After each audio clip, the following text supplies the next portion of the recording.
Welcome all to the Disc and Dice podcast, episode 26. A bit of a mixed bag for you tonight with our content, but first let me introduce my co-hosts, Paul and Timmy. How are you guys going? I'm doing all right, thank you, JT. Paul, how are you? I'm also doing all right. Doing all right because I literally got a Nintendo Switch like half an hour ago, so no time to try that out, but I'm pretty keen to give that a go sometime soon.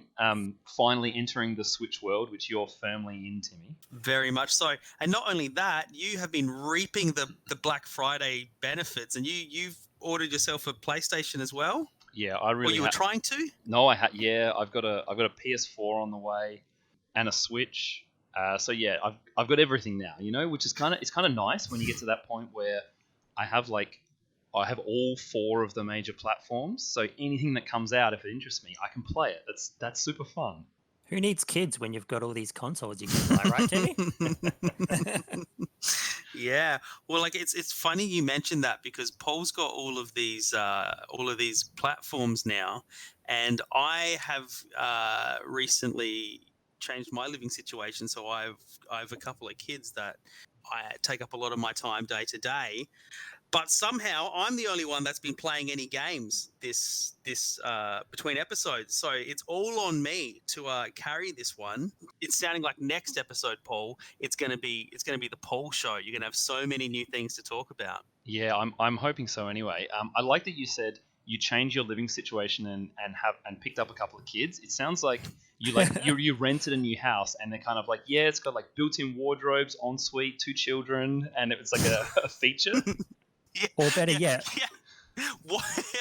Yeah. It's look, it's got double garage, really great, entertaining out of the area, couple of kids, and then walk-in wardrobes in the bedroom. So I'm sorry, what was that last thing? Oh, it has a double garage. I just assumed that you got them as part of the Black Friday sale as well. This has the potential to get so dark so quickly. So shall we move on? Yeah, let's leave it there. Before we jump into all of Timmy's gaming, which is about all we're going to be talking about, guys, I want to say happy birthday to everyone because this is the podcast's 2nd anniversary. Oh, well, there you go. Have we been doing this for 2 years? We have been doing this for 2 years now. As of the 3rd of December, which if you're interested is 2 days ago from now. That was when our first episode came out in 2017. So yeah, wow. 2 years of Disc and Dice. There you go. Oh, how we've all changed and grown as people. Especially me. Especially you, yeah. It took you like a year and a half to come on the podcast. Yeah. And you are noticeably taller since we started. That's true. Yeah. It's not done growing yet. Yeah. So yeah, here's to 2 years of Disc and Dice, and hopefully 2 years more, maybe even more. Just 2 more. That's it. Yeah, we're 4 years. We pull the plug. Can we put in like an acceleration noise there, Paul? In post? Do I add like a noise? Yeah, it's like a crowd or maybe like a champagne cork popping or something like that. Yeah, and those things that you blow in and they can't remember what they're called. Kazoos. And the best thing is that if he does that, it will be so redundant that we're having this conversation about doing it now. Yeah. Well, drop them in. Surprise everyone later in the episode with it. Yeah, welcome to Disc and Dice's celebratory episode with Random Kazoo. That's enough celebrating. Real? Oh, okay. That's enough celebrating. I'm done. Switch it off. I don't know what you were going to say, Timmy, but I'm shutting it down right now. And instead, I'm going to ask you, what have you been playing? Because the rest of us haven't been doing any. Yeah, so I've been playing a few things. Control, which I've spoken about before, but I have some interesting additions to discuss. But I've also been trying out Diablo 3, which I seem to recall like maybe playing, like half an hour of at someone's house close to when it came out, but haven't ever really given it any time. And it's one of my girlfriend's favorite games, and it's, one of the few games that still has same screen multiplayer, and so we were playing that, and we started new characters and been doing the things. But added interest to this is that we tried streaming while we were doing that as well. So tried my hands at a couple of things there. But yeah, now you guys are really familiar with Diablo 3. Yeah, Diablo 3. I played a lot of Diablo 2 many years ago. Really quickly, can we get a soundbite of Deckard Cain saying "Stay a while and listen" now, Paul? What is this? The soundbite episode? JT we just need wants content, to make sure right? JT's just like super jealous that you got to switch, so he's giving you as much work as possible to keep you from being able to play it. Listeners will know if at any point JT has to edit an episode because the whole thing will just be full of like samples from games. It won't even be. It'll be samples from all the other episodes. It'll be cut up conversations, and I'll make it whatever I want. It'll be like one of those really cheesy morning radio shows when they just like put sound effects after everything they say. Like, so back to Diablo. Anyway, continue. Yeah. So, I mean, like, you guys are familiar with that. I feel like most people listening to a gaming podcast would at least know what the franchise is and kind of what it's about. But I kind of, I guess it was the release of the Diablo 4 trailer and all the recent announcements that kind of got me thinking about it. And so Shayla was like, we should absolutely play this. So, got into it, and I've been having a lot of fun. I'm playing as is it a shaman or a witch doctor? I forget what they call it. Yeah, the witch doctor. And Shayla's playing as a demon knight. She's really familiar with it, so she's just like equipping left, right, and center, and I'm kind of slowly trying out all my powers and finding what I like. But one thing I found really interesting is at the point I'm up to now, we've played a few hours, I've unlocked like a whole bunch of different abilities, like all of my buttons are like assigned to things now, and I am able to switch between 2 or 3 different things on each of those key assignments. But I'm finding it really hard to pull myself away from the first ones you get. Like, I don't know if it's just this particular class, but like his first R2 ability, his first square ability, the first triangle one, I try the new ones and I just always go back to those first ones.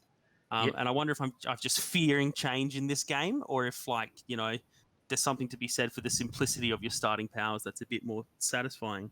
I feel like I had a similar kind of thing. I played a monk back when I played Diablo 3, and I kind of had like a dash and then an ability that was called like 7-sided strike or something, where you basically kind of, it hits like 7 enemies in an AoE area really fast and almost like teleports around. And I seem to remember doing a similar thing where I would unlock new skills, but I would just kind of go back to those. And I don't know whether that's like, I don't know whether it's like you say, there's something nice about just having sort of a simple build that doesn't kind of take a lot of effort to work out how to do. I remember in Diablo 2, you used to only be able to have, I think you used to only be able to have like a couple of skills like up at any time, because you had like left click, right click, and that was sort of it. And because it didn't have a respecking or anything, it meant that you often were just kind of playing with 2 skills. So I don't know whether, for me, it's a bit like that's kind of what Diablo feels like. Yeah. But yeah, I was just going to say as well, like, you've obviously played a lot of Destiny, which we've talked about many times. Mm-hmm. I see a lot of parallels between these two, because you just, you know, it's kind of like action game with heaps of loot. Yeah. Yeah, like I was wondering whether there was a connection there, whether like playing a lot of Destiny got you interested or something like that. I don't know. I don't think so. I mean, I guess I have gotten used to playing games with friends, and in particular Shayla, a fair bit. So I suppose, like, you know, if there's another game I can do that in, it's a bit of variety and I'm still getting the same thing from it. But it's not really about the loot for me. I'm much more drawn to Destiny because of its gameplay, and like the better loot enables me to play better, you know? So there's that, but I'm not like, I know a bunch of people that will research how to get a specific gun, and they'll do specific things so they can get the perfect loadout, right? I'm not so fussed about that. I'll be like, oh, cool, that increases my overall power, and it's a pulse rifle. I like pulse rifles. Cool. I'm not going to go grinding forever. So it's not really that's drawn me to it. Like I said, I'm not familiar with the franchise, and I think it's just one of those, like, I had an opportunity to play one of the most well-known gaming franchises in the world, so of course I'm going to give it a crack, you know, and then, you know, it's a bit of fun, so I kept at it. Yeah. When you mentioned like the sort of min-maxing thing, I guess like people get that crazy about Diablo as well. One thing I really like about Diablo, I'm not sure how far into it you are, but like once you get to endgame, I really like how it lets you just kind of tweak things to the level you want. So, it doesn't kind of go, okay, you're in endgame, everything's tough. It's like you get to endgame. I think this is how it works. At least it did when I first played. It might have changed. You get to endgame and there's like 4 or 5 difficulties. And basically, like, it's just like if you want to keep grinding through on a difficulty which is really cruisy and mindless, you can. Or if you want to really push yourself, you can. And, the loot obviously scales up. But I like the flexibility there because if you want to min-max, you can do it. But if you just want to kill stuff and get more shiny loot, the options are there to just do that as well. So I played a little bit of Diablo 1 and 2. I think Diablo 1 I only played a demo of, and 2 I played a little bit more at some of our primary school friends' house. 3 I'm not super familiar with. And so, Timmy, can you give, without spoilers, of course, a bit of a synopsis of what's going on in the game world? I don't reckon I've played enough to spoil a single thing for anyone, but I would say like the same thing that's every other Diablo game ever. Like it's the same story in every game. Yeah, like so this one, JT, specifically what has happened is it dropped Shayla and I in the game, and we've gone down the path and we bumped into a bunch of soldiers who were protecting the outside of a village, and we helped them defeat a bunch of attacking monsters. And then they say, hey, you should go and talk to so-and-so. And so we go to talk to that person in the tavern, and they're like, you have to go, my dad's gone missing. I'm not going to help you unless you can help me find my dad. And that's Deckard, I'm pretty sure. You go and you find him, and then you come back to the town again, and he gives you quests, and the person whose dad it was gives you quests. And like, a lot of it's like there's a skeleton king at the moment that's kind of haunting some shit, and so they were like, you got to go get the skeleton king's crown so that we can purge that cemetery of all the monsters and whatnot.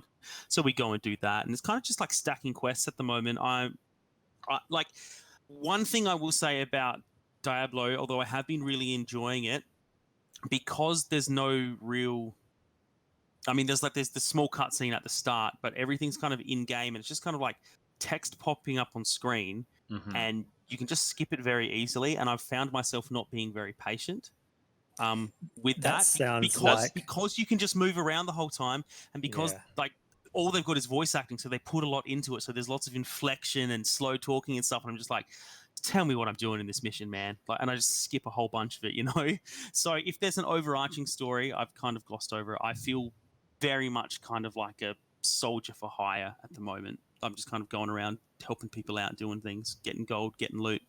Yeah, I'm interested to know whether you keep going with this because I know like your big draw card is often like story and narrative in games, and from what you said about Destiny, it sounds like Destiny has a pretty strong narrative that you can kind of tackle on its own. And I would say like your description of Diablo, it's like that's the whole game. Like it's never gonna get. Yeah. It's never gonna. You every now and then, maybe at the end of each act, it'll throw you like a pre-rendered cutscene that's a bit fancy, but it's never gonna do any more than that. It's almost. I almost feel like the story has always been an afterthought in Diablo. Like the game is just like it's grinding and loot and it's and every game is kind of like, oh, and Diablo's back, you got to kill him. Right. I'll never forget how much the cutscenes from the old games blew me away, though. So I'm not sure what they're like these days, but yeah. Yeah, I know that Diablo 4 announcement trailer. I know Timmy, you watched it. I don't know JT if you did. That's a phenomenal trailer. Like that was really cool. It gives us nothing about the actual game, but like, oh my god, it looks amazing. That's one of Blizzard's strong points has always been their, like marketing a game through like a cutscene or something. I remember the stuff for World of Warcraft was just as good. But they've always been really good at that kind of really, really top notch, like basically, movie quality cutscenes and trailers and things like that. So, one thing I will say for Diablo that absolutely struck me straight away is for an isometric game, like you kind of got that top down view, the just the illustration of the world is like really gorgeous. I really like the way it looks. I guess it's because I've been playing, the other isometric games I've been playing have been on the Switch, like Zelda and Octopath Traveler, which are made to look kind of old school and like they're playing on the old 2D RPG appearance. But this, like, everything's like really rendered very nicely and made to look, a little bit more realistic. Like, it's still quite cartoony looking in its appearance, but like the color palette and everything, I really appreciate the appearance of the game. It's got that sort of soft stylization to it, I guess. Yeah. That makes it look really just easy to look at. I I was just going to quickly ask, what's the situation with the in-game marketplace? Because I remember there was a bit of a kerfuffle That's many gone. years ago. That's gone now, is it? Okay, yeah, I the, wasn't the sure. real money auction house that they started with, they ended up like ditching that. I think maybe like 6 months after launch or something, and now it's they got rid of all of that. Right. Okay. Yeah. One thing I find really amusing about it, though, this is probably not even worth raising, but I just find it so amusing. My like main attack is like as the witch doctor, he's got like a pea shooter, like a poison dart in a bamboo reed kind of situation going on. That's like his standard thing. But I find it really interesting that you still, like, that's his attack, but you still equip like axes and swords and daggers. And so I'll get some like massive two-handed axe that I've got equipped that my character holds it. But anytime I tell him to attack, he just uses a pea shooter. Like, I've literally never used the weapon, and I don't think I can. I just find that kind of amusing. I wanted to ask you about the controls and how you're finding those, because obviously I played this on PC, and I have played it a bit on Xbox, and I thought this game was like really good on console. I was super skeptical when I heard it was being ported over. And then I played it, and I was just like, this is made for consoles. Like, arguably, I think it is better on a console than on a PC. Yeah, I feel like I would, on a PC, lose track of the mapped keys, just given the amount of abilities you have. Because you wouldn't just be using WASD to walk and the mouse to do most of your attacking and whatnot. You'd need WASD to move around, I assume, still. Mm-hmm. And then, you might have a couple of things on the mouse, but then you need to be using your other hand. Maybe you don't use the mouse in that at all, I guess, because you don't really change the camera angle. But yeah, it just lends itself to the controller really easily. I had no problems controlling it. When you start, you've only got kind of 2 attacks unlocked, so it kind of ramps up slowly.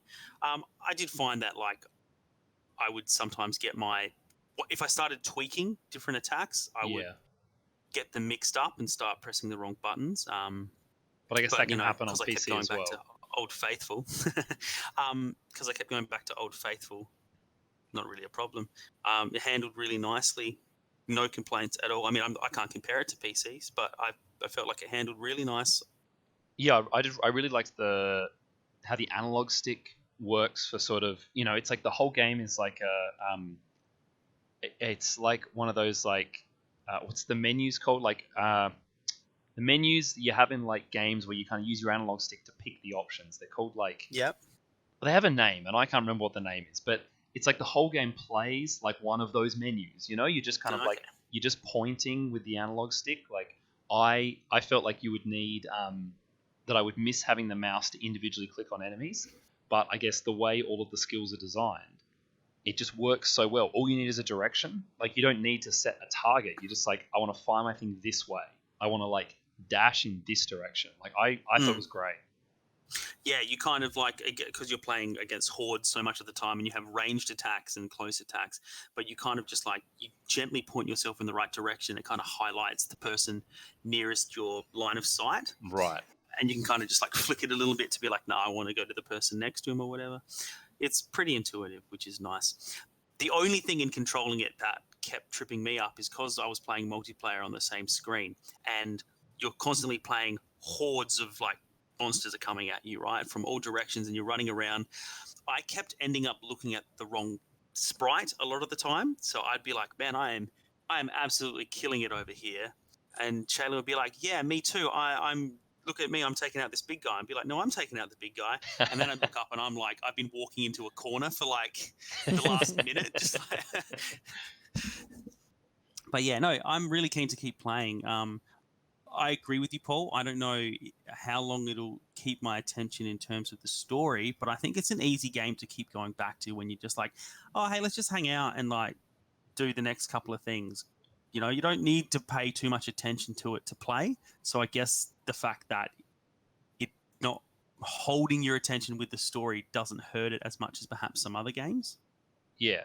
I think If that makes sense. if you're playing it with someone else, I think that also helps. Like for me, it's like the loot grind is enough. It's like I love the Diablo loot grind and kind of it's like it's almost like gambling. You know, it's like that chance that you get like an epic or a legendary or whatever to drop or a set item. I remember like oh my god, doing runs of this boss Mephisto over and over and over again in Diablo 2 just to try and get like the right set items so I could have like the complete set of gear that gave all the special bonuses to my class, and it was just grinding, but I had so much fun. Yeah, I also like that how easy it is to transmogrify your equipment like straight off the bat. Like if I want to burn all my money, I can look like a badass straight away because you can just like unlock the appearance of much stronger gear. You know. So I thought that was kind of cool. Like if you're impatient or you've played it before and you're wanting to start a new character, but you know what you want to look like. Yeah, I thought that was a pretty cool idea. That is cool. I like that as well. Like they have that system in WoW, and it also means like if you get something super powerful that looks like crap, then you just make it look like something cool. Yeah.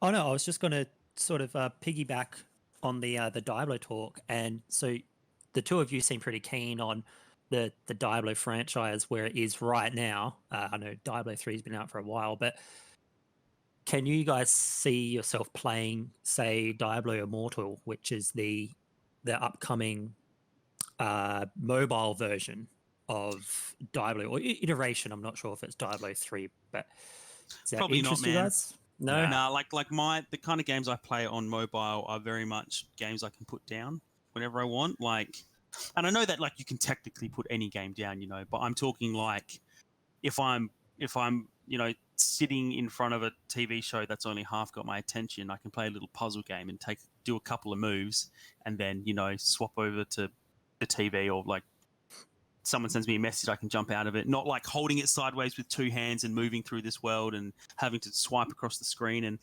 yeah, I don't know. I also don't understand how you're going to be able to use so many abilities mapped on a touch screen without it taking up a lot of real estate on the screen.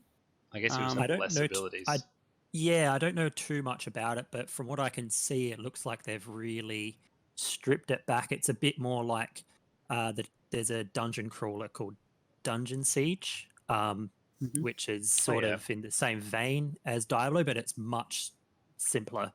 You've really got, you know, like you've got, I think, like 3 attacks or something like that, and you just sort of spam and run through a level. I think it's meant to be a little bit more like that. I really liked the first Dungeon Siege. I reckon I played through that whole thing. It was pretty cool. They were good. It's a good series. I actually really enjoyed it too.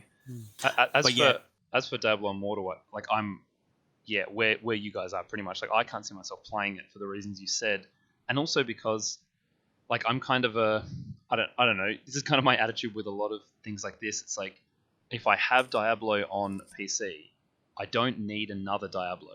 Like I don't want Diablo on everything I do. I don't want like a Diablo movie and Diablo on like my consoles. Like I'll just have Diablo on PC, and then the rest of my time I'll play a different game. So you don't want Diablo on your LG fridge? Yeah, I don't need like I don't need every board game I play to be Call of Cthulhu themed. Yeah. Well, it's interesting you mentioned that, Paul. Hey, unintentional segue. Yeah, something else I've been playing recently. Well, not actually that recently, but I've neglected to bring it up on an episode. Is I've been playing a lot of the latest edition of Arkham Horror, which is a board game from Fantasy Flight based on H.P. Lovecraft's stuff. His kind of Cthulhu mythos, and the first Arkham Horror game from Fantasy Flight, which is it'd be pushing 10 years old now, I reckon, was kind of like the first complex board game that I bought that got me into kind of the full-on tabletop gaming that I do these days. And so I kind of sat on. I don't rush out and get the new editions of games that I like because I already like them and games are expensive, so I try something different. But this one, since moving over here, and having Shayla to go through these games that I love with and see which ones she likes and kind of getting to enjoy them through the lens of somebody else discovering them. We decided to go out and buy a board game, and I saw Arkham Horror 3rd edition for quite a good price, and so we decided to give it a whirl. And the thing that attracted me to it, if you are familiar with the first Arkham Horror, is it is a giant board that takes up most of the table, and then you've got so many little pieces that you also have to have like space for them. So you've got like things that represent money and things that represent clue tokens and things that represent your health and things that represent your sanity. And so you've got all of those that have to fit on the table somewhere with the giant board. And then you also need to have space in front of each person playing to have their character card and their health and their sanity and any of their belongings. And then there's heaps of little cards as well. And it's very hard to find a table that fits everything. Like I would often have a little side table that I'd put a lot of this stuff on, But this 3rd edition removes the problem of having that giant board. It gives you these hexagonal pieces that connect with these little joining pieces, and each scenario you play sets the board up differently. So sometimes it's like they look like the Olympic rings, 3 on the top and 2 on the bottom. Other times it'll be like kind of a 2-3-1, and sometimes it'll be more like a street or whatever. And it means you've got so much more room around the table to play and to play comfortably. And so straight away, without even talking about the gameplay and whether they've made any improvements to that, just looking at the box, I was like, that makes me much more likely to play Arkham Horror. I'm trying to remember whether I have played Arkham Horror or not with you, because I know I played Mansions of Madness, but I don't know if I ever played Arkham Horror. Arkham Horror is a bit bigger in scale, sort of in the setting, right? That's the one where you go to different areas and cities, I think. Maybe is that Arkham Horror? So you're both so you are right, JT. It's bigger in scale than Mansions of Madness, but I think you're thinking of Eldritch Horror, which is bigger in scope again. That's right. I have played that. You've definitely played Eldritch Horror, and for me, Eldritch Horror was one that I was playing as a 2nd edition of Arkham Horror, because it was kind of Arkham Horror is called that because it's set in the city of Arkham, and there's these portals opening and monsters coming out, and you have to stop the monsters, close the portals, work out why that's happening, and try to put a stop to it. Eldritch Horror is on a world scale, so you can travel around the world where these things are happening.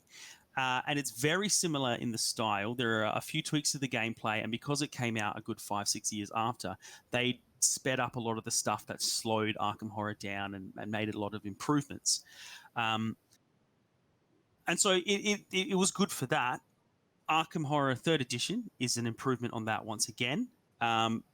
So it kind of keeps some things the same in the way combat works and the way travel works and what you have to do.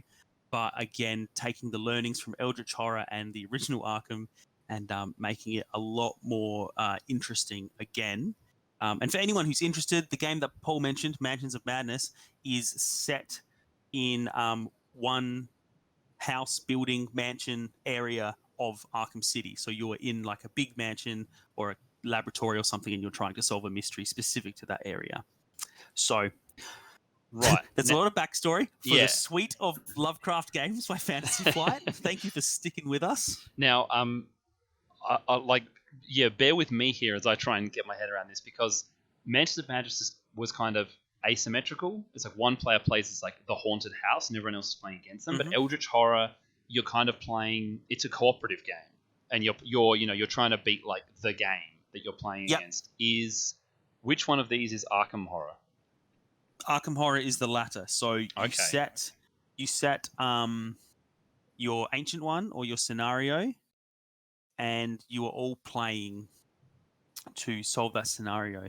Right. In Eldritch Horror, from memory, you select the ancient one at the start. I think that was right. Yep, and so that's like a big monster that's going to awaken at some point, and you are all playing to keep him from waking up, but you know what that is. In Arkham Horror 3rd Edition, you select a scenario, and you don't necessarily know how that's going to unfold.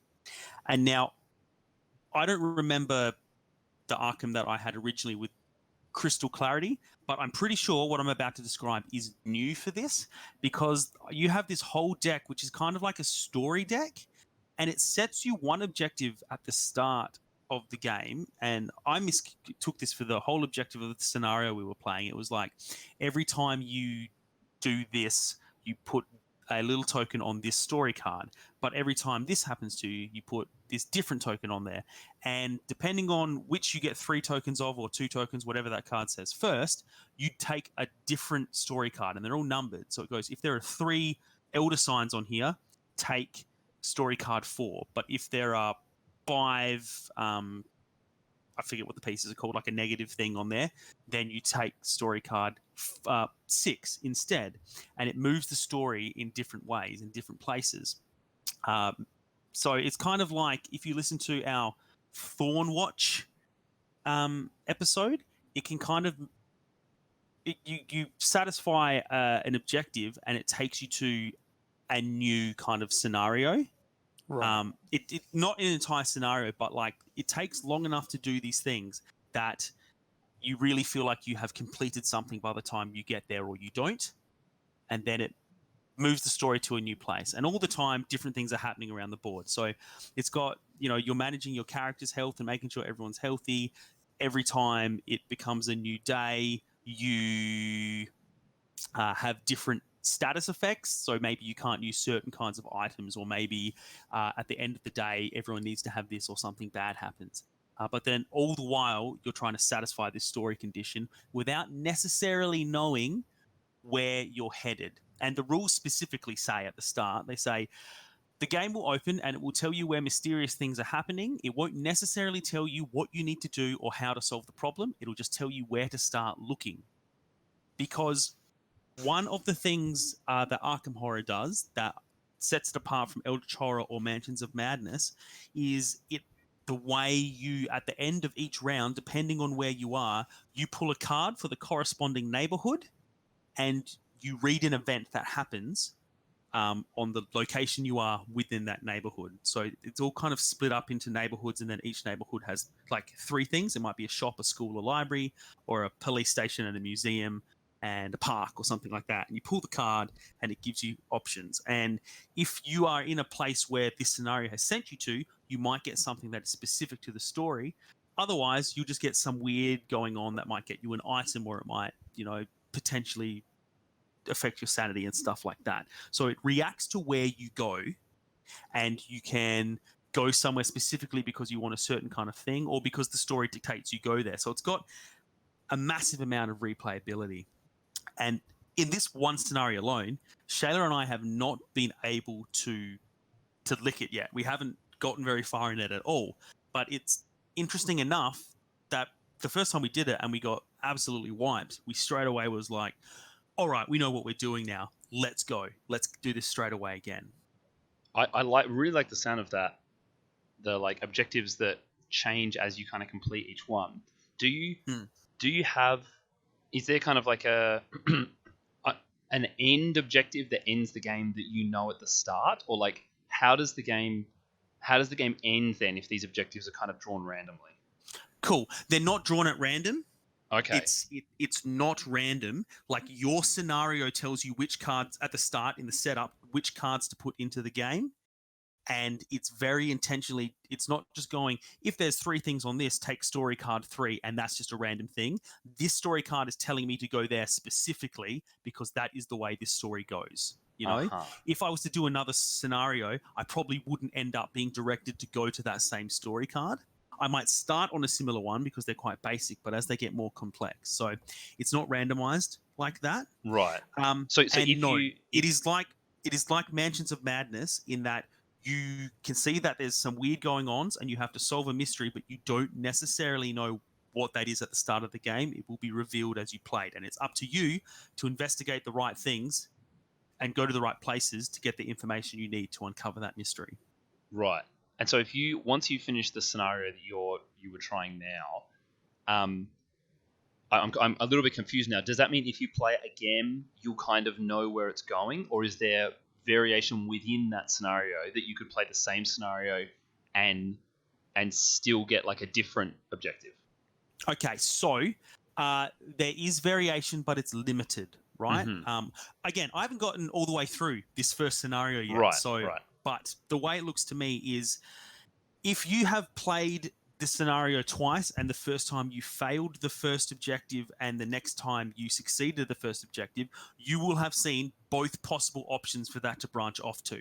Mm-hmm. But from that point, then the success is going to branch off into various things, and that failure has the potential to branch off into other things as well. Right. So you would have to play it a bunch of times to see every possible ending, I think. Yeah. Okay. Well, that's fine. Like you say, if there are multiple scenarios, it's like that makes sense, right? Like you can't. Yeah, this is one of 5, right? Right. And then there are expansions as well.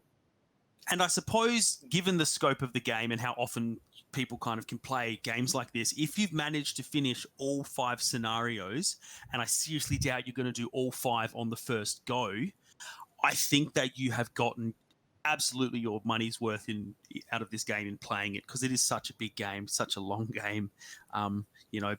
You're kind of setting aside a night to do it, and so that's at least 5 nights of 3-4 hours of gameplay.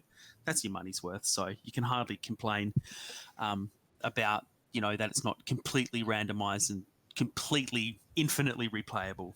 Yeah, I can't think of any of those kind of games that you and I played that we ever got to that point. I feel like the one that probably you and I played the most times was Dead of Winter. There was a similar kind of like, it had a randomization element and that kind of thing. And like we played quite a lot of Dead of Winter, and there were like significant parts of the game that we just never ever saw. Like missions you choose, like you can up the difficulty if you finish them all and stuff like that. So yeah, I don't think we ever played any of the long ones, because That's we were just like, let's That's- play a medium one or a short one so we can play a few games, or so we can play something different. So we never touched the long ones, and there were countless short and medium ones that we didn't play. And then on all of those, you can flip that cut over and play hardcore mode if you That's right. And then of course, if you're familiar with it, it's got that Crossroads deck, which is just like amazing narrative but completely randomized. Oh, right. Man, a game. I've got to get my that's up there for me. That's one of my top 3 board games, I reckon. I got to get myself a copy of that now that you're in Melbourne, so that I can force JT and a couple of other people to play with me. I love that game. I'm always down for it. If you get it, you should get Dead of Winter: The Long Night, which is an expansion and also a standalone. It's as big as the base game, and you can combine them if you want. So it's completely new, and it means regardless of whether you're here or I'm there, we'll have a variation to whichever one we're used to. That's a good idea. Maybe I should have bought that as well on Black Friday. Yeah, maybe. I look at it like every pack's sitting there, and I'm just like, I'm like, that game is so replayable that I feel like I've not scratched the surface of it, despite how much we've played it. It's one of those ones where you're like, oh, I played this game 2 times and I really like it, so I'll buy all 7 expansions, and then you never even open them. I think that's like Kickstarter's downfall in a lot of the way they do their board games, because they go, if you back this game, you get a copy of the game. If you go the next tier up, you get the game with deluxe pieces, and the next tier up is the game and the expansion, and then the game and 2 expansions. And it's like, you haven't even made the game yet. Hey, like, is that the downfall, or is that the business model? It's both. But yeah, I'm not interested in buying expansions straight away. It has to be a specific kind of game, I think. Especially not for something where there's so much replayability already. Mm-hmm. Yeah. Or something like Pandemic, where you got that expansion so that you get the cool little like things that you can use with the regular game. That is also worth a purchase. That's true. I've got 2 expansions I've never played, but I definitely opened the box so I could get the actual little vials as opposed to the flat discounters that represent them, and it was worth it. But yeah, that's Arkham Horror. That was my first game I ever got in this tabletop adventure, and I'm really glad that I've got a nice updated version of it. Fantasy Flight make quality games. I'm hard pressed to think of one that I haven't liked, or at least wasn't good quality. So definitely recommend it if anybody is interested in board games with kind of your Lovecraft, Cthulhu kind of theming. Yeah, I still really want to have a go at the new Mansions of Madness, the one that has the sort of the app running it. the app, it sort of dictates the gameplay. And I've seen a channel on YouTube called Node play through that as like an episodic series, and it was really fun to watch. So I'd really like to play that sometime. I'm really interested, and I want to see how it works. But it is like $190. It's so much expensive. It's huge. It's stupidly expensive. It's got really nice big pieces and so much replayability. But the thing I love about the original is the asymmetry of it. That one person is sitting there playing the keeper, the big evil ancient monster that is tormenting you, and that is its strength for me. So like, I'm hard pressed to spend nearly $200 on a board game that I might just go straight back to the old version that I already own. I need to find someone who's got it so I can try it. Me too. Like I when I heard about that, my first thought was like, but you've taken out the bit that was the best. Like I've also heard a lot of people say it's fantastic. You know, I haven't heard people say it's bad. So I do think maybe if I play it, I would see that it works really well. But I feel like the asymmetry against a real person is like that's the thing.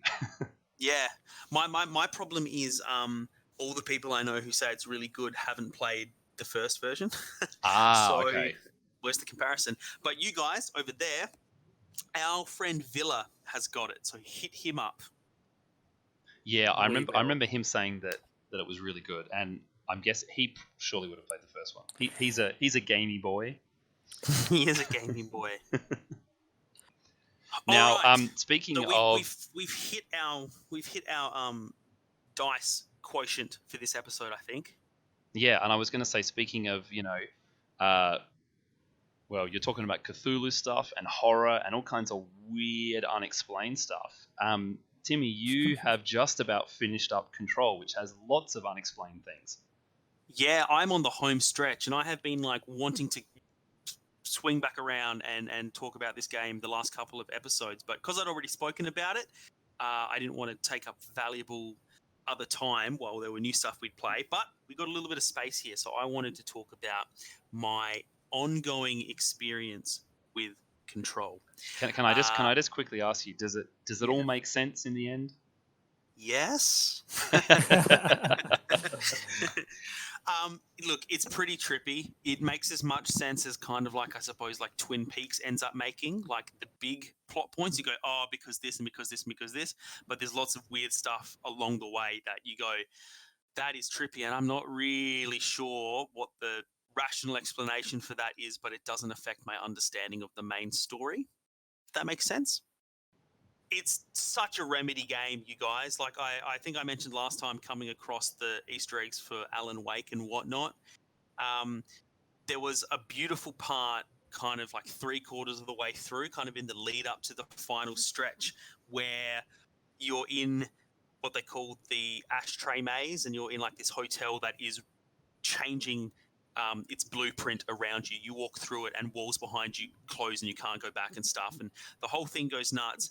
And finally it pops off in kind of like a big final battle in there, and you're just inundated with people shooting at you.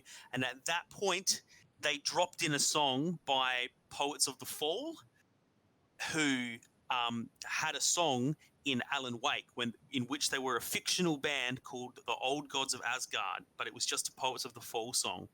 And I really got into that album, and I thought that was cool. And so when this song started up, it wasn't I hadn't heard it before, but I recognized the voice straight away. I was like, oh, cool. All right, so this is obviously a Poets of the Fall song again. That's nice that this developer is kind of like, they also did a song at the end credits of the old Max Payne games as well. So they're kind of been like Remedy's guys. And I couldn't find the song anywhere, and it turns out that they actually released the song on Apple Music as the Old Gods of Asgard. So now that has come from just a name they gave themselves in-game for Alan Wake to this separate group from Poets of the Fall in the real world, which I just think is really cool because Control has a lot of elements that are extremely meta. Like every now and again, when you're being spoken to by these powers from beyond that seem to know everything and more than you, they'll refer to something being a game, like in a way that makes it seem like they're hanging a lantern on the fact that you are playing a video game, which I really like. It's really cool. Yeah, and this song, it was one of those moments in a video game where I don't think you could recreate it. I didn't feel like the game was forcing me to explore this ashtray maze any quicker or ashtray hotel or something, any quicker than I wanted to. And I was kind of taking my time in cover and stuff, beating the villains and stuff. But the song kind of managed to, like when everything was popping off, the song took off and got kind of really heavy and hectic and aggressive. And then once I kind of got my way through the bulk of the enemies and was kind of like just like running on my own for a little while, it all kind of chilled out and stuff. And I mean, like, I died at one point and had to redo it, and it wasn't quite as spot on. Like, it started me halfway through and the song didn't start at the same point. But it was just one of those personal gaming moments for me where the soundtrack matched the gameplay so perfectly, and it just felt like such a unified multimedia experience. I don't know if you guys have had those before. Like you said, maybe yours was kind of more like it wasn't 100% planned, like you said, that it was just it worked perfectly that time.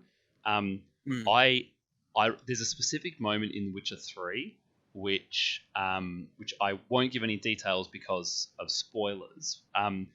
But it's not a matter of luck. It's a specific like scene where like the music kind of hits in, and I can never forget it, and I go back and rewatch it regularly on YouTube because like everything is so perfect about it. It's like when you go back and watch like a cool scene from a movie or something like that. Yeah. So it's not quite the same thing, but the music is a massive part of it. Like it's just the timing of it is so spot on. So yeah. It's like how a lot of people talk about in the first Red Dead game when you first enter into Mexico and the music kind of all swells and everything. Like people talk about that. It's that kind of thing.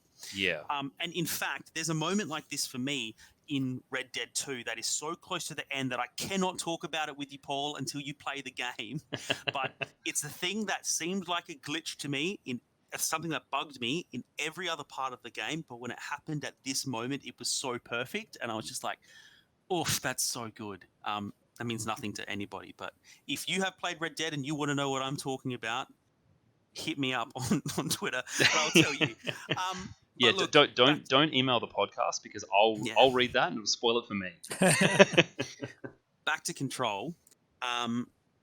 So I mentioned that I'm like right near the end, and it's all chaotic, and I'm in the home stretch. But backing up, maybe like 20 minutes of gameplay before that, there was this bit that I felt like I was at the end of the game because it was another bit. It was pretty hectic. Turns out it wasn't that hectic in hindsight. But I was doing it and I was trying it over and over and over again, and I just kept dying. And I kept tossing my controller and I turning it off, and I tried like 3 nights in a row, and then I waited like a week. And this is just before Shayla and I played Diablo for the first time. I was like, I'm just going to finish this bit in Control. And I was in the bedroom on the PlayStation in here while she was getting set up in the lounge room. And I did it. And I was so happy that I ran down the hallway to tell Shayla I finally did it, because she'd been laughing at me the night before, like tossing my controller and getting angry and stuff. And I was like, I finally did it. And then I walked back down the hallway to catch the end of the cutscene, and it was all like kind of this red stuff on screen. And then it was like this very important looking moment where my character opened their eyes wide and there was a little bit of dialogue, and then it cut to credits. And I was like, holy crap, I missed the end of the game. Oh my God. Oh no. And so I walked back down. Get a load of this. I walked back down and I went, you're never going to believe this. That was the end of the game. It actually was the full end. Like, I thought this was like the preamble to the boss. And then I was like, it was the end. Credits are rolling. Let's play Diablo. And I sat down. And when I came back up after that, the game was still going. And it was like stuck in like this loop. And it was like a whole new part of the game. It wasn't just like post credits you can keep playing. It's not that kind of game. It was like the game tricked me into thinking it had ended, and I was not meant to walk away, because I went and looked it up on YouTube, and the credits roll for about half of them, and then this really weird shit happens that I'm not going to spoil for anybody, and it's revealed that they were kind of punking you, right? And holy shit, I was so frustrated with myself. Like, I missed it twice. I missed the I thought it was the end, You missed and then the, I missed you missed the yeah. fake ending, and then you missed the bit where they reveal it's a fake ending. Yeah, and I didn't want to look it up on YouTube initially Yeah. until I was like, because I was like, what if like there's something else that I accidentally see there about the real ending, or like, because I was considering like, can I find a way to go back a little bit? Like, it's not really that kind of game. You just hit continue. You don't have different load states. Mm. I had to ask one of my friends. I was like, dude, you got to talk to me. I know you finished this game. This is what happened. And the first playthrough on YouTube I watched, the guy skipped that part. Like, he cross-faded his credits, so you didn't see the fake out, into him showing off that he maxed out all of his skill upgrades, and then he just skipped ahead to what happens after that. And I was like, that can't be right. That's boring as heck. He's just fast traveled and it's triggered another part of the game. That can't be right. And it wasn't. It was just the worst possible editing of a playthrough that someone could do on YouTube. But yeah, I just wanted to mention that because I found it really interesting. But the thing that I've been wanting to circle back on with Control is that, Paul, when we were talking about it, you asked about the kind of ratio, 50-50, 70-30 of action shooter third-person game to kind of puzzle solving, because I mentioned there was an element of that to it. Yep. And I was saying like, nah, there's a whole lot of like weird stuff going on. You kind of have to work out how to do things and whatnot. The further I've gone into this game, the more I have realized, to my disappointment, and I still love the game, I still going to give it an 8 or a 9 out of 10 for me personally, it has a lot of what I would call the illusion of puzzle solving. Like, Okay. stuff where you think, because of the limitations of the kind of game it is, right? Like, they've used all of their physics engine on you being able to use these powers. And so it might be taking like a power supply and telekinetically throwing it to the plug on the other side of the room and stuff. But there's never really any like, there's some small mini games where you have to make a picture look the same as a computer screen look the same as a picture, and it's hard to control. But in terms of the big scale problem solving that you might see in like an Uncharted or whatever, and just, finding different angles and looking at the things you've missed and finding the way to progress, they kind of have soft versions of those. Like, it's never really very tricky, and a lot of the time it's not important either. But by not important, do you mean that like you actually don't have to do it? Yeah. I mean, I guess like you kind of have to do it, but it's not like something that you're actually solving. It always ends up being just something you've done before presented to you differently. You know? So like, yeah, like what I thought at first, I thought it was kind of like ramping up, because like they kind of start very simple and then they were a little bit more obscure. They kind of stopped at that point. And so where I thought I was in for some more problem solving and stuff, it just became, everything comes down to shooting the enemies and staying alive and getting the new power so that you can do that more easily later on, and less about actually interesting puzzles. And just given the concept of the game is that it's all paranormal stuff that's presenting in completely wacky ways to what we're used to, and creating these paradoxes and conundrums within this building that is rearranging itself. Like, for example, there was when I was talking about that ashtray maze, when you first find it, you are walking through it and the walls are closing behind you, and I was trying to find how to get into a certain part of it because I could see a bit that I'd never got to, but it always closed up too quick for me to get there. And if I turned around and went back, sometimes the layout would be different, and I felt like I had a little bit of control to it. I like control over it. But then A little it bit turned of out, control. yeah. But then it turned out I was just there too early in the game, and I thought, all right, that's fine. I'll go there when it tells me to, and maybe then I'll have another power that I can use to work this out. But that wasn't it at all. By the time I was meant to go there, I'd spoken to someone that just triggered it, letting me through. instead of me solving how to get through this thing they called a maze, it just was, and now you can walk through it. So that's kind of the example I should have given when I'm saying the illusion of problem solving. It's just, this can't be solved now, and when you come back, we will have solved it for you. Like, you'll have triggered something so that it's solved, but you didn't have to work anything out. It's just the game goes, and now you can go there. Yeah, that's not great. I'm thinking about, like, as a comparison, Jedi Fallen Order, which I finished recently. But again, we're saving for kind of a standalone episode, so I'm not talking about it today. But it has that. I mentioned, I think, last episode. It has these kind of big open maps, and you'll often get to bits where you cannot progress, and sometimes it will be some kind of puzzle, and you can't progress until you get the skill to progress past it. But it's like, once you get the skill, it's that you can then solve the puzzle after that. It's not that the puzzle is gone in comparison to this. It's like, I don't mind it if kind of the puzzle can't be solved until later, if that's the way the game works. If there are other skills you need to pick up, and the whole point of it is to kind of, backtrack and things like that, which is how Fallen Order works. But yeah, like to just have it be that, like, the puzzle is now gone, then yeah. Yeah, and there were just a couple of things like that. Like there was some stuff that, like, felt like I solved it, but there were other stuff, like, I was really excited to work out, all right, how am I going to do this? What's the ability I need? Like, how do I work this out? There must be a way to do it. I just need the key.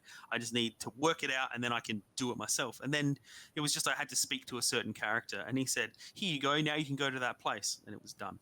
So, one disappointment in a game that I have otherwise immensely enjoyed the whole way through. Yeah, okay. Well, like, I'm glad to hear you've enjoyed it. Like, your recommendation last time, for me at least personally, was kind of like, probably for me to not play this, like you said, because the action puzzle balance was off. I'm disappointed to hear that it didn't get better. But well, you can't play everything. I'm glad you enjoyed it. I think you might really enjoy, like, watching a walkthrough. I was going to say that. I was like a playthrough, so that you can kind of get it's awesome world building. It's such a cool concept, and it's so interesting. And if someone like Rad Brad, who's, like, quite good at just getting on with it, he doesn't get too sidetracked by doing every possible little thing, and he doesn't talk too much. Like, he's a good one to watch. Like, if he's done it, I'd recommend it. How long, approximately how long do you reckon it was? Oh, I'm really bad at judging these things. Last time I said Zelda was 15 hours, and I looked it up, and it was 15 hours, and I was so happy with myself. But I really don't know. Like, I've played this one in so many different installments. Looking it up, apparently the average playthrough lasts between 10 and 15 hours, but it could be beaten a lot faster. There's heaps I didn't do, like that I went, I'm going to come back to that, and now I'm right at the end of the game, and I'm like, I wonder how much easier this would be if I had done those things. But I like that it's proper option. It never went at a point and went, hey, you're not ready for this yet, go back and do those other things. So that's a point in the pro column as well. Yeah. I think I'm kind of keen to possibly give it a go, because I'm a big fan of Remedy's games. I think they're a great developer. As you said, Timmy, they did Alan Wake, which was, great game. And Max Payne as well. This is right up your alley. Yeah, Max Payne as well. They did the Max Payne series, which is also very, very cool. Great narrative game as well. So, but I'm kind of keen to see the weirdness, how they handle that. So, yeah, I mentioned last time about the SCP, JT. I think we might have spoken about Control the first time on an episode that you went there, possibly. Right. And I was told the listeners about SCP, that kind of like Wikipedia for a fake paranormal bureau of investigation that is kind of like crowdsourced, but like heavily moderated to make sure it's all quality. Yeah. And this feels like the video game version of that, because that's exactly what you're investigating. And I think they take it a step further in some really, really satisfying ways. That's really cool. That's cool. I'm keen now. Yeah, definitely do it. But yeah, that's about all I've got. You guys have been plugging away at things that we have spoken about a lot. So I think we are going to leave what we've been playing with just what I've been playing, what Chim's been playing. But we do have some listener mail that we wanted to chat about. Paul, do you want to do the honors? We do. We have an email from regular emailer Josh, who has got in touch again. Now he says, "Hey, Disc and Diceketeers, I hate The Witcher. I love the Elder Scrolls games." Cut it off. Stop. No, that's it. Josh, you're barred. Yeah, he's listening to the wrong podcast. Yeah, I expected I wouldn't be able to get through this email without something like that happening. So Josh says, "I hate The Witcher. I love the Elder Scrolls games. I roleplay and do not follow the story. I love the Souls series. I even love the Two Worlds and Arcania games, but the Witcher series puts me off every time I try it, and I have tried to play all three as they've been released. Apart from being wrong and bad, can you think of why I can't stand this series? What in particular sets this game apart in a negative way for me?" So I guess I would probably say that you answered your own question, and you are wrong and bad. Hey, look, I've got kind of the inside track for this question because I've known Josh for over a decade now, and I know what he looks for in a game. And I guess what it comes down to is what you want from role playing, because what Josh wants is a blank canvas, and he is role playing from scratch. So he will create his character from absolute scratch and role play it the way he wants to. A lot of the time, he doesn't want to follow the story at all. He just wants to be in the world and do what interests him. And that is certainly one way of role playing. But I find for a lot of people that becomes less like what I consider role playing, because they're just playing themselves in this video game setting, because he wants to be Josh in this world, is how he's described it to me before. And obviously he's never been in that setting, and so he's acting differently to what real life Josh would, but he's still doing kind of what he would do if he was there. Whereas for The Witcher, and kind of in the D&D stuff that we've spoken about before, guys, we spoken heavily about role playing with limitations or restrictions, and I don't mean restrictions to your choices. I mean, like we talked about in Disc and Dice, Paul, how we liked rolling for all of our backstory. Right. So that right. when we played that Cyberpunk pen and paper yeah, game. And they were completely randomized, and we rolled for our relationship to each other, and it told us, you don't like that person, and this person is your enemy, and you have 6 sisters. He knows one of them. He knows one of them. You love him. You hate him. Rah, rah, rah, rah. And, some people find like, oh, well, that's just telling me everything. How am I role-playing? But for me, I found in my first couple of Dungeons & Dragons campaigns that I did really similar characters both times, because that's what interested me. And so I was just playing them one way, and although I was role playing that, I wasn't pushing myself, and it did then also become me just being me. Like in both, I played a halfling bard, and people who know me will know that I'm a very short musician, so I was not really stretching myself. My character didn't have any kind of I wasn't very strong. I wasn't big into the combat and stuff, but I really liked the bluffing and the diplomacy. And so I would have like high charisma skills and stuff. So I was playing stuff that interests me and is therefore kind of like me in real life. About what I liked about The Witcher and the other D&D that we were just talking about, the Cyberpunk one, is that it forces me to role play this character that has preset conditions. And it gets me to go, all right, now I really have to put myself in the shoes of someone not like me at all. This is a guy who doesn't like talking to people and making friends when I'm talking about Geralt, You're not talking about Josh. No, he doesn't have the same sense of right and wrong that I do, or that I've come to expect from video game protagonists. So I have to approach it differently. And, Paul, you mentioned that you role-played your Geralt as a racist, and as far as I know, you're quite a tolerant fellow. So, that's, I think... I mean, Josh has point-blank said to me that one thing that takes him out of Witcher is that everyone calls him Geralt. It's the character name, but it takes him out of being able to role-play because they're calling him a name that he's not chosen for himself.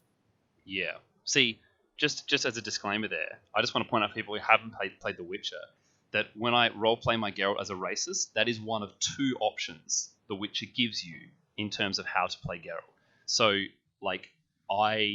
just to defend myself there, it's not like I went out of my way to that. You can either like the elves or you hate the elves. So that's how it goes. But in terms of Josh's question, I don't know him in real life, so I didn't think of this question so much as why does Josh specifically not like The Witcher. I thought of it as how is The Witcher different from other RPGs, and particularly the Elder Scrolls, which was the series that Josh mentions that I'm quite familiar with. And kind of like what you said, Timmy, The Witcher is more limited.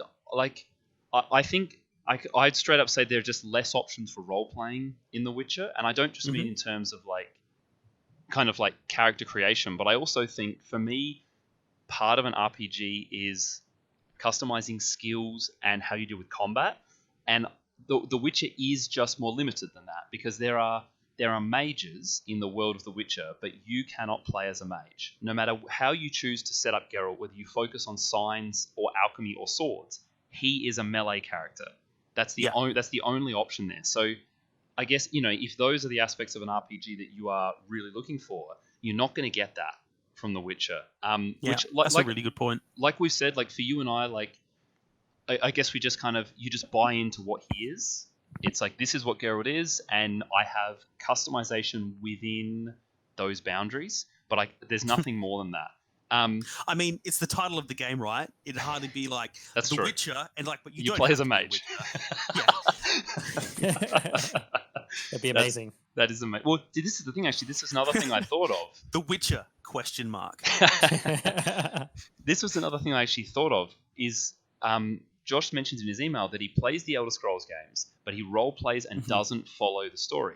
You can't do that in The Witcher.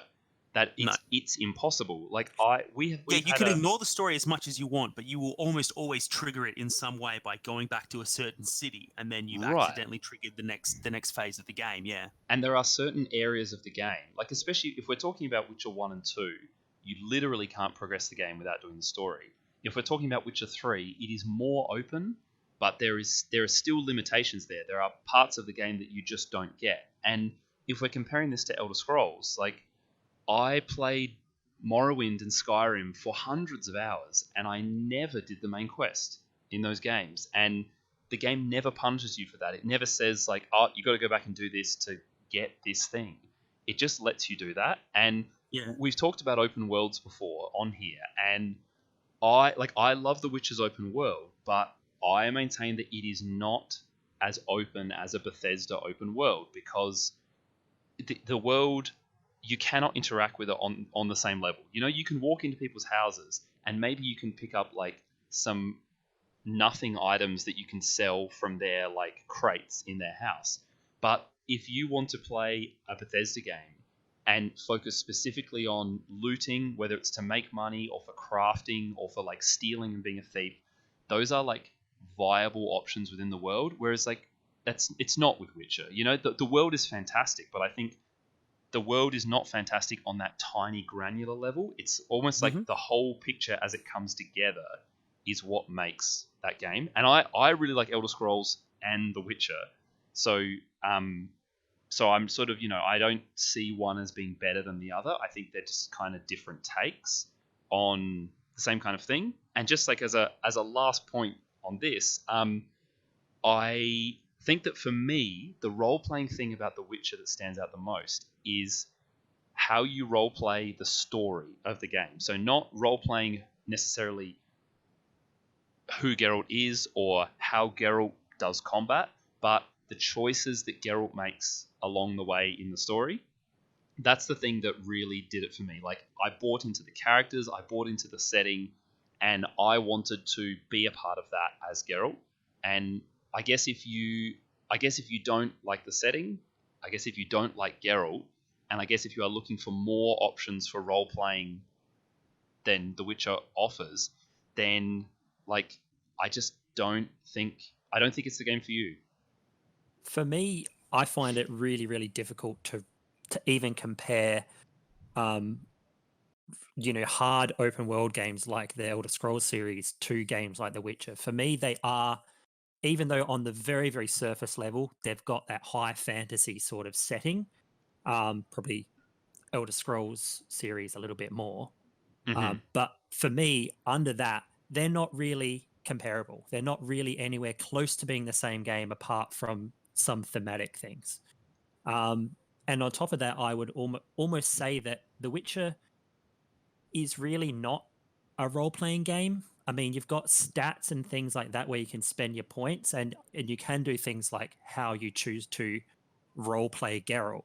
But it's not really a role-playing game in the traditional sense. So to compare it to those games that you do enjoy versus The Witcher, which you may not enjoy, and if that's kind of like what you said, if you're looking to get that role-playing aspect out of it, I think, yeah, I agree with Paul. It's the wrong kind of game to look for those sorts of things. I wonder, and you guys can help me out on this because you've played 1 and 2, but I have heard, The Witcher, the first game, is kind of notorious for, its problems, its shortcomings. Cool world building and everything, and it laid the groundwork for these games. But, people are generally agreed that it has a lot of flaws. And Witcher 2, pretty beloved, but, people still found it a bit clunky and whatnot. And, it didn't find its feet completely until 3, which we all agree is fantastic. Do you think that Josh has tried to play all of them at launch? He mentioned in that letter. Do you think starting Witcher 3 before you really get into it and see how it's changed, if you already were coming at it from I haven't enjoyed it, but I'll give this one a go, and you have the foreknowledge of the shortcomings of the previous games, would that have coloured his experience going into 3, do you think? I don't know. I feel like it's impossible to tell, having not had that experience. Yeah. Because my experience was 1 was super buggy and crashed all the time and is pretty clunky, but I really liked it. And 2 was better, but still a bit rough around the edges. But I absolutely loved the story in 2. So I enjoyed them all. So I don't know. I can't imagine how it would change. I feel like if he wants to try it again at this point, you just go for 3. I think if you've bounced off 1 and you've bounced off 2, like Timmy, you didn't play 1 or 2 at all. So I think you take the Timmy approach here. Like if Josh, if you want to give it another go, you go straight to the latest one, and I don't know, watch a YouTube video if you care about the story and you want to be caught up on that, because yeah, I feel like that's still the 3 is kind of like the best example of what The Witcher is.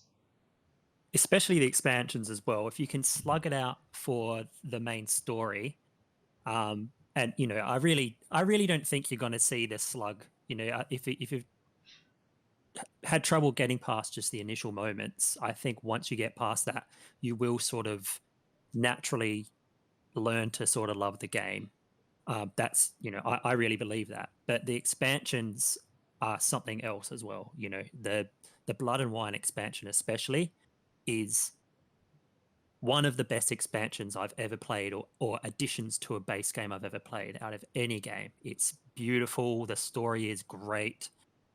It's just really incredible. And also, just to sort of go back to what you were saying, Timmy, for me, if I played 3 first before 1 and 2, I don't think I would have been able to get through 1 and 2, just because of how much less of a game they are than number 3. But I played 1, then 2, then 3. So, and I'm glad I did it that way. But if I was to try and go back to 1 or 2 now, after playing 3, I just don't think I'd be able to do it. They're just a little bit too lacking compared to their predecessor. I agree with that. Successor. Successor, sorry, not the predecessor. I'd agree with you on that. I think for Timmy's sake, I kind of have this hope that they do a bit of a Witcher 2 remaster, because I feel like Witcher 2 could be kind of remolded a bit into something that you could put out as a remastered thing on current consoles, and Timmy would get to play it. I think Witcher 1, that's gone. You would need to remake that game to have that work these days.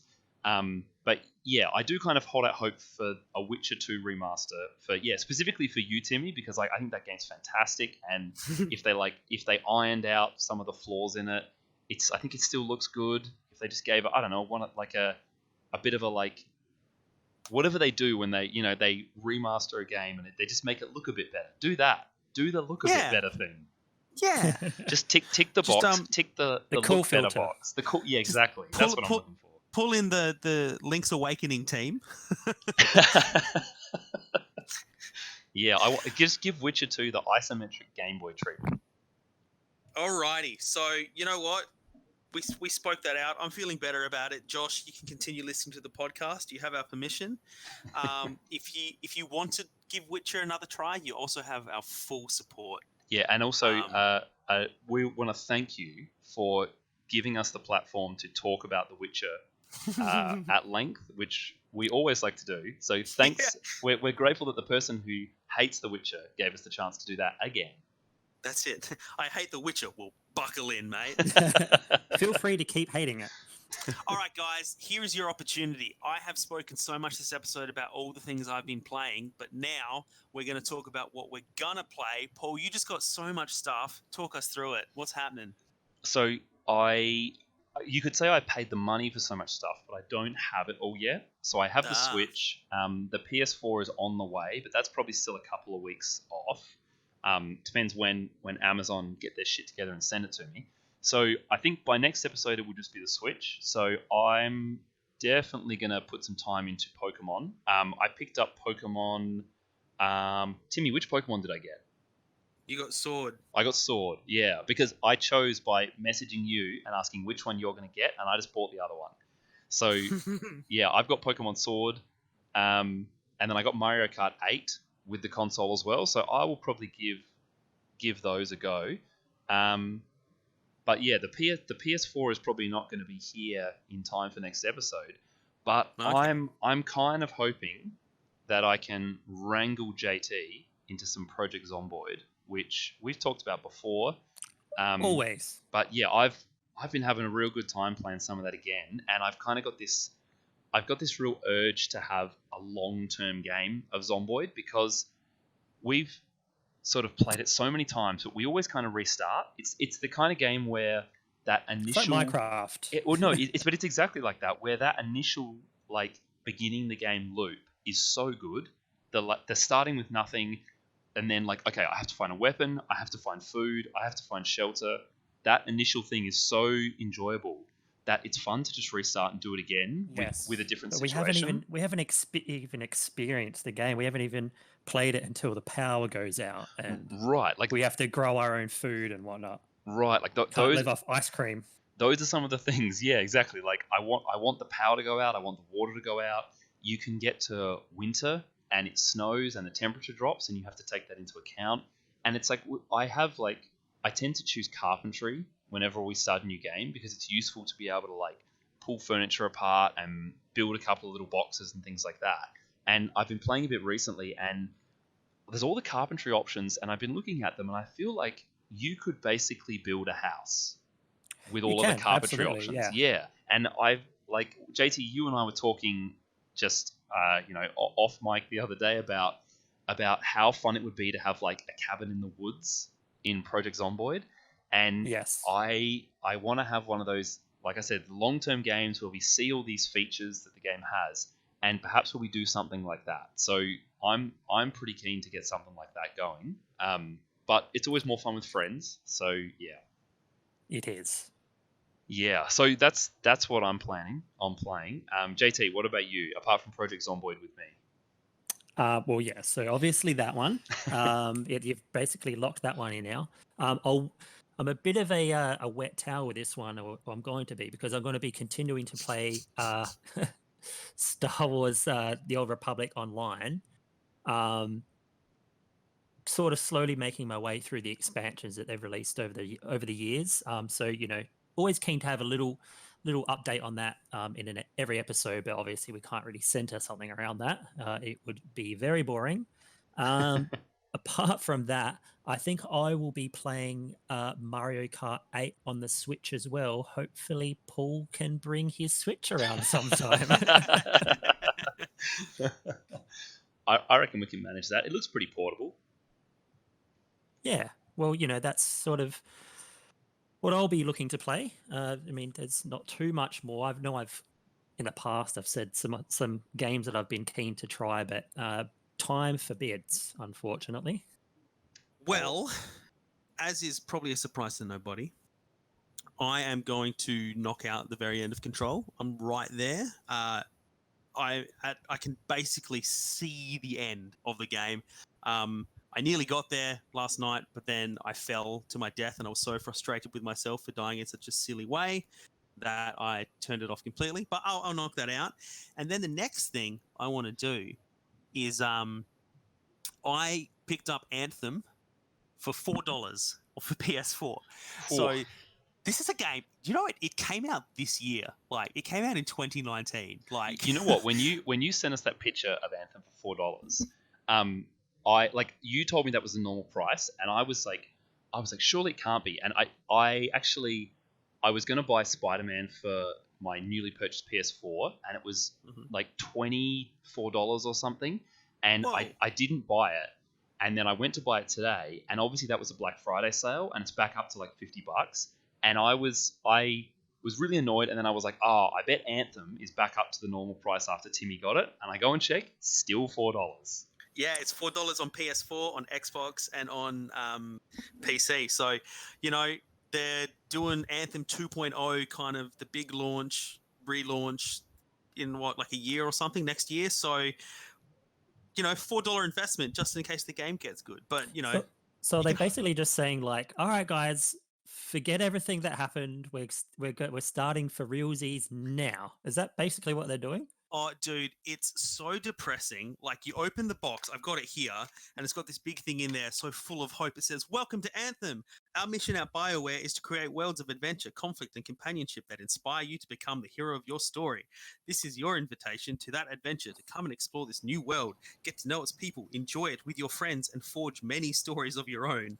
Then it goes on to talk about how it's the culmination of many years of hard work, and they're humbled to be able to finally present it to us. But holy heck, did they get a humbling. $4. $4, everyone. Dude, and also BioWare, you know. Oh, like, yeah.